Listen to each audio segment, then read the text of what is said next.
Hello and welcome to this grammar webinar on imperative sentences. Now, there are three key learning aims.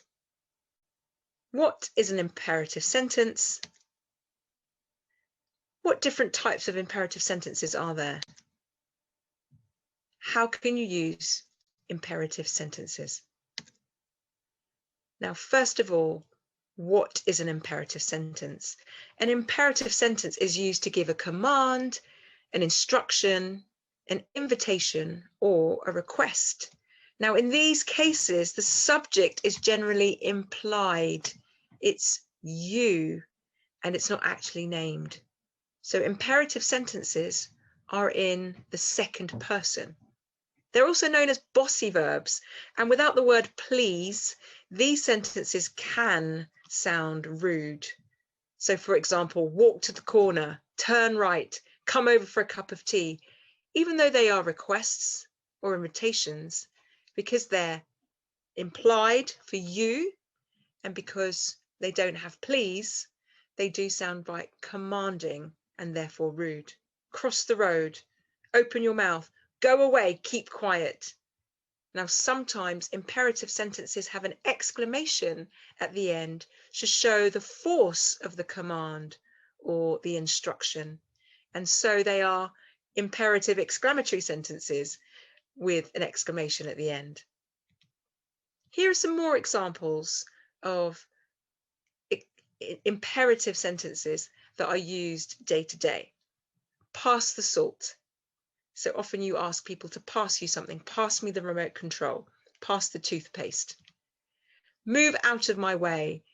And you can see that one has an exclamation mark at the end to show the force of the request. Wait for me. And that has an ellipsis, ... at the end to show that there's a sense of longing or something hopefully coming after a response. Find my keys. And we use that on a day-to-day. Find my keys, find my glasses, find my bus pass. Meet me at 6 p.m. Meet me in the playground. Meet me round the corner. Meet me behind the shops. Ignore the rain. Ignore the noise. Ignore the fear. And forget the pain. Forget the past. Forget about that. So these are imperative sentences that we use day to day. Now, day to day, often we use adverbs with imperative sentences.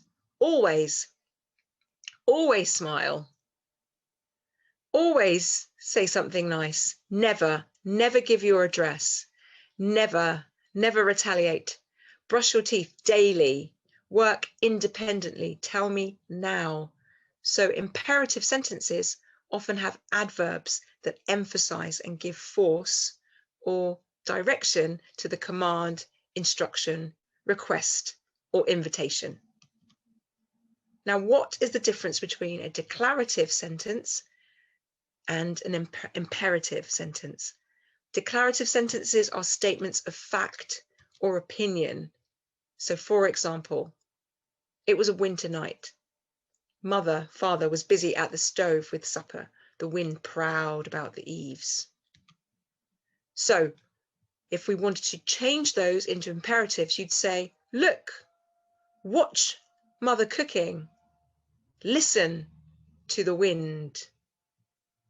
Obviously, it's not always the mother who does the cooking, but you can see how these declarative sentences have been changed to imperative sentences that give some kind of request, instruction, invitation, or command. Now, what are the different types of imperative sentences? There are positive imperatives, which tell you to do something, help yourself, make yourself at home, visit, enjoy, relax, be the bigger person. And there are negative imperatives that tell you not to do something. Unsurprisingly, these begin with don't. Don't forget your belongings. Don't give up. Or they begin with stop. Stop littering. But there are other ways of saying don't and stop. Refrain from smoking. Refrain from placing your feet on the chairs. And abstain, which means stop. Abstain from drinking. Finally, why would you use imperative sentences in your writing? Well, they add urgency and tension. Wait. he could hear a noise. So although it's descriptive, the imperative adds a sense of urgency. The motorbike was coming closer. Stop. He panicked in the exam. Think. Join me now. Today is the day for change. So here's the recap. What is an imperative sentence? Gives it a command, a request, an invitation, or an instruction. What different types of imperative sentences are there? There are positive imperatives and negative imperatives, and sometimes imperatives use adverbs. And how can you use them in your writing? Well, you can use them to add urgency and tension. I hope that's helped you to feel confident about imperative sentences. Thank you for joining me, and join me next time.